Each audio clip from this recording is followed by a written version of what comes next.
ঈদের বাকি একদিন সকাল থেকেই পথে পথে রাজধানী ছেড়ে যাওয়াদের ভিড় লক্ষ্য করা গেছে। পরিবার পরিজন নিয়ে মানুষ ছুটছেন ট্রেন, বাস আর লঞ্চ ধরতে। গত রাত 11টার পর কমলাপুর রেলওয়ে স্টেশন থেকে ছেড়ে আসা রাজশাহী, চট্টগ্রাম ও পঞ্চগড়গামী ট্রেনে ছিল যাত্রীদের উপচে পড়া ভিড়। আরও খবর জানাতে প্রথমে রাজধানী বিমানবন্দর কমলাপুর রেল স্টেশন থেকে যুক্ত হচ্ছেন সহকর্মী বিজন কুমার দাস। বিজন, ট্রেনে ঈদযাত্রার খবর জানাবেন। দেখুন অর্ঘ্য মিত্র, যখন ঈদে মানুষের যাত্রীদের চাপ যখন বেশি হয় তখন এরকম কিছু মতামত বা অভিযোগ কিছু থেকেই থাকে। যেমন আমরা দেখছি যে আমরা যখন সকাল থেকে এখানে অবস্থান করছিলাম বিমানবন্দর রেল স্টেশনে, বিশেষ করে যাত্রীদের কিছু অভিযোগ ছিল, বিশেষ করে স্ট্যান্ডিং টিকিটের বিষয়টি। তারা বলছিল যে সচরাচর যে দামে টিকিটটা বিক্রি হয় তাদের থেকে একটু বেশি টিকিট ভাড়া নিচ্ছে, এই অভিযোগটি তারা করছে। এছাড়া ট্রেনের কথা যদি বলি, বেশ কিছু ট্রেন এখানে আধা ঘন্টা বা কিছু তারও বেশি বিলম্বে ছেড়ে গেছে। ঠিক কিছুক্ষণ আগে যে ট্রেনটি ছেড়ে গেল চট্টগ্রামের উদ্দেশ্যে মহানগর প্রভাতী, সেই ট্রেনটি আসার কথা ছিল 8টা 12 দিকে, কিন্তু এই ট্রেনটিও প্রায় আধা ঘন্টা বিলম্বে এসেছে। 8টা 42 মধ্যে আমরা প্রবেশ করতে দেখেছি, সেটি কিছুক্ষণ আগে ছেড়ে গেছে। এছাড়া জামালপুরে দেওয়ানগঞ্জগামী যে ট্রেনটি গেছে, দেওয়ানগঞ্জ এক্সপ্রেস, সেটিও আধা ঘন্টা বেশি বিলম্বে গেছে। এবং এছাড়া বুড়িমারি যে একটা ট্রেনটি, বুড়িমারি এক্সপ্রেস রংপুরগামী, সেটি এখন থেকে কিছুক্ষণের মধ্যে এসে পৌঁছাবে। সেখানকার যাত্রীরা তারা কিন্তু অপেক্ষা করছেন। আর আমি আগেই জানিয়েছিলাম যে এবার আধা ঘন্টা কিন্তু ঈদ উপলক্ষে খুব বেশি সময় নয়। আপনি ধরেন যে একটা কথার কথা জামালপুর স্টেশন যেতে যদি একটি ট্রেনের যদি কথার কথা 20টি বা 15টি স্টেশন পড়ে, সেই স্টেশনে ঈদ উপলক্ষে যেহেতু প্রচুর যাত্রীর চাপ থাকে বেশি, সেই কারণে এই ট্রেনকে নির্ধারিত যে 2 মিনিটের জায়গা হয়তো 5 মিনিট সময় দিতে হয়। সেই কারণে কিন্তু এই আধা ঘন্টা 40 মিনিটের মতো লেট হচ্ছে। এটা অতিরিক্ত খুব বেশি যে বিলম্ব সেটি বলা যাবে না। এছাড়া যে যাত্রীদের কর্তৃপক্ষ আমরা দেখছি যদিও ছাদে ওঠা নিয়ে যাত্রীদের নিরাপত্তা ব্যবস্থা জোরদার করা হয়েছে, তারপরে অতিরিক্ত চাপের কারণে কিছু যাত্রী ট্রেনে ছাদে উঠছে, সেটা আমরা দেখেছি। আর এখানকার আগেই বলেছে যে ট্রেনের টিকিট কাটতে পারেনি এমন যাত্রীদের এখানে প্রবেশে কড়াকড়ি রয়েছে। আমরা প্রবেশ তারা খুব একটা করেননি এখানে। এছাড়া মোটামুটি যেহেতু এখানে একটি প্ল্যাটফর্ম, এখানে কমলাপুরে একাধিক প্ল্যাটফর্ম থাকার কারণে মানুষ বিভিন্ন জায়গায় অবস্থান নিতে পারে, কিন্তু এখানে একটি প্ল্যাটফর্ম হয়ে যায়, কিন্তু ভিড় আমরা কিছু বেশি। কিন্তু আমরা ইতিমধ্যে সকাল থেকে বেশ কিছু ট্রেন কিন্তু তাদের গন্তব্যে চলে গেছে এবং যাত্রীরা তাদের স্বাচ্ছন্দ্যের মধ্যে যাচ্ছে। তারা বলছেন যে তাদের ট্রেনে উঠতে একটু কষ্ট হচ্ছে যেহেতু যাত্রীর চাপ বেশি। তারা বলছেন যে কষ্ট করেই যখন তারা বাড়ি ফিরতে যাচ্ছেন এবং তারা যখন স্বজনদের কাছে তারা যখন পৌঁছাবেন, তাদের সেই কষ্টটা তাদের কাছে অনেকটাই মনে হবে না। সেই কারণে তারা স্বাচ্ছন্দ্য বোধ করছে। আপনি যখন নৌপথ বা সড়কপথের থেকে ট্রেনের যাত্রীটাকে যেহেতু স্বাচ্ছন্দ্য বোধ মনে করে এবং নিরাপদ মনে করে, সেই কারণে যাত্রী চাপ সাধারণত একটু বেশি পড়ে আর কি। তো অর্ঘ্য মিত্র, বিমানবন্দর রেল স্টেশন থেকে এই ছিল আমার কাছে এখানকার সবশেষ। বিজন, ধন্যবাদ আপনাকে। এবার আমরা রাজধানীর বাইরে সড়ক মহাসড়কের অবস্থা জেনে নেব। টাঙ্গাইলের মহাসড়কের অবস্থা জানাতে যুক্ত হচ্ছেন সহকর্মী সোহেল তালুকদার। সোহেল, মহাসড়কে যানবাহনের চাপ কেমন দেখছেন জানাবেন। 25 বছরের ওয়ারেন্টিযুক্ত দীর্ঘস্থায়ী দরজা প্রোটেক্টর, আধুনিক ও মজবুত দরজা। অর্ঘ্য, এই যে যমুনা সেতু যেটি রয়েছে, সেই যমুনা সেতু দিয়ে গেল 24 ঘন্টায় প্রায় 53,000 যানবাহন পারাপার হয়েছে। এই যে 53,000 যানবাহন পারাপার হয়েছে, সেই যানবাহনের যে অতিরিক্ত যানবাহন যেটি এবং মহাসড়কে যে ক্ষণে ক্ষণে যে গাড়ি বিকল হয়ে যাচ্ছে, ফিটনেস বেস গাড়িগুলো, তার ফলেই এই মহাসড়কে প্রায় দীর্ঘ 23 কিলোমিটার যে থেমে থেমে যানজট, এটি মধ্যরাত থেকে শুরু হয়েছে এবং মধ্যরাত থেকে অতিরিক্ত গাড়ির যে চাপ, সেই চাপের ফলে যে যাত্রীরা যে ভোগান্তির শিকার হচ্ছেন।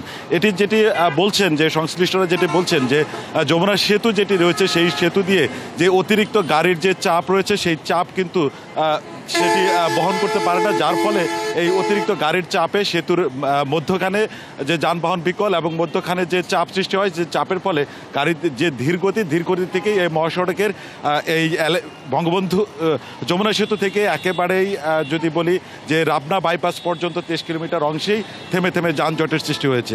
এটি হওয়ার যেটি বলছেন যে তারা এর ফলে কর্তৃপক্ষ যে কাজটি করেছেন যে উত্তরগামী যে লেনগুলো রয়েছে সেতুর একেবারে উত্তরগামী লেনের মধ্য দিয়েও তারা যানবাহন পারাপার করেও কিন্তু যে অতিরিক্ত গাড়ির চাপ যেটি, সেই চাপ কিন্তু তারা সামাল দিতে পারছে না।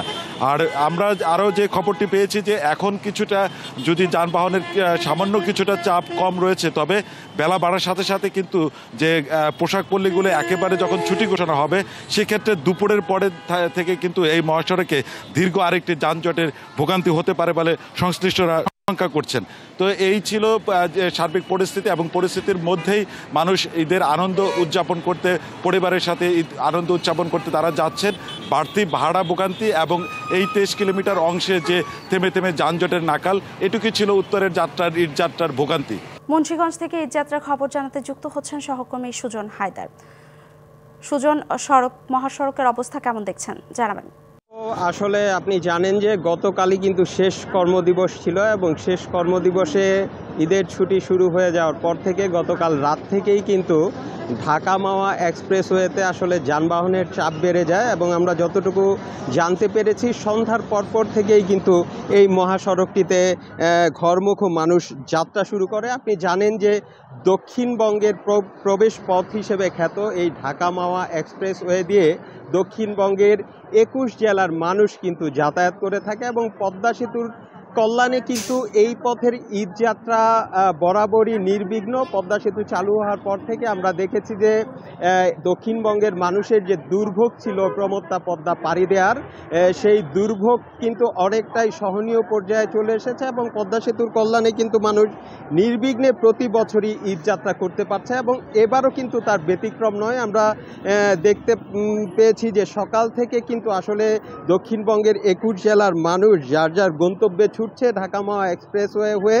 পদ্মা সেতুর টোল প্লাজায় যেহেতু এখনও সনাতন পদ্ধতিতে, অর্থাৎ টোল কালেক্ট করা হয়, টোল সংগ্রহ করা হয়, এখানে পদ্মা সেতুর টোল প্লাজার সামনে সামান্য কিছু জটলা সবসময় লেগে থাকে যখন ঈদযাত্রা হয়, গাড়ির চাপ বেড়ে যায়। এছাড়া কিন্তু মহাসড়কের এই ঢাকা মাওয়া এক্সপ্রেসওয়ের কোথাও কোনো ধরনের যানজট নেই, কোনো বিড়ম্বনা নেই, একেবারে নির্বিঘ্নে কিন্তু মানুষ ঈদযাত্রা করতে পারছে, এবং তাদের মধ্যে কিন্তু একটি আনন্দ এবং উৎসবের আমেজ বিরাজ করছে। তো সর্বোপরি যেটা বলা যায় যে ঢাকা মাওয়া এক্সপ্রেসওয়ে হয়ে দক্ষিণবঙ্গের যাত্রীদের যে ঈদযাত্রা সেটা খুবই নির্বিঘ্ন এবং উৎসবমুখর। অর্ঘ্য। সুজন, ধন্যবাদ আপনাকে।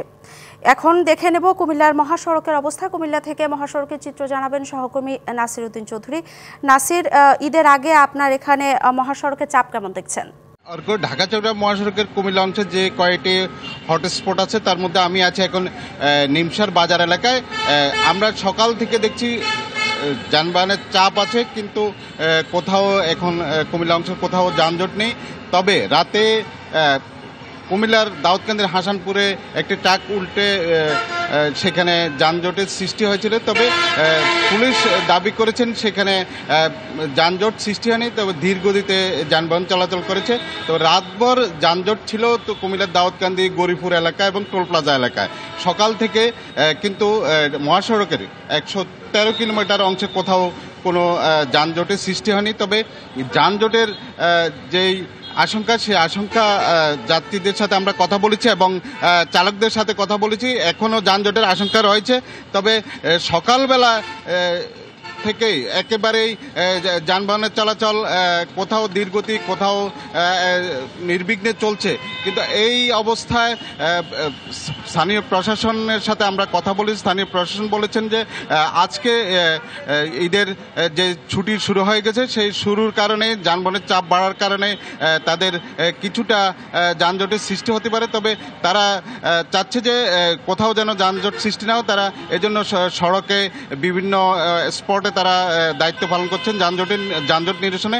তবে আমরা সরজমিনে ঘুরে যেটি দেখেছি, মহাসড়কের বিভিন্ন অংশে 3 চাকার যানবাহন এবং ছোট ছোট যানবাহনের কারণেই এবং যাত্রী উঠানামার কারণে যানজটের সৃষ্টি হচ্ছে। তবে সকালবেলা থেকেই আমরা সেনাবাহিনী এবং স্কাউট ছাড়া পুলিশের কোনো সদস্যকে যানজট নিরসনে কাজ করতে দেখিনি। তবে প্রশাসনের দাবি তারা কাজ করছে এবং যানজট মুক্তভাবেই যেন মানুষ তাদের গন্তব্যে পৌঁছতে পারে সেই বিষয়ে তারা কাজ করছেন। তো অর্ঘ্য, এই ছিল কুমিল্লা থেকে আমার কাছে ঢাকা চট্টগ্রাম মহাসড়কের কুমিল্লা অংশের খবর। নাসির, ধন্যবাদ আপনাকে।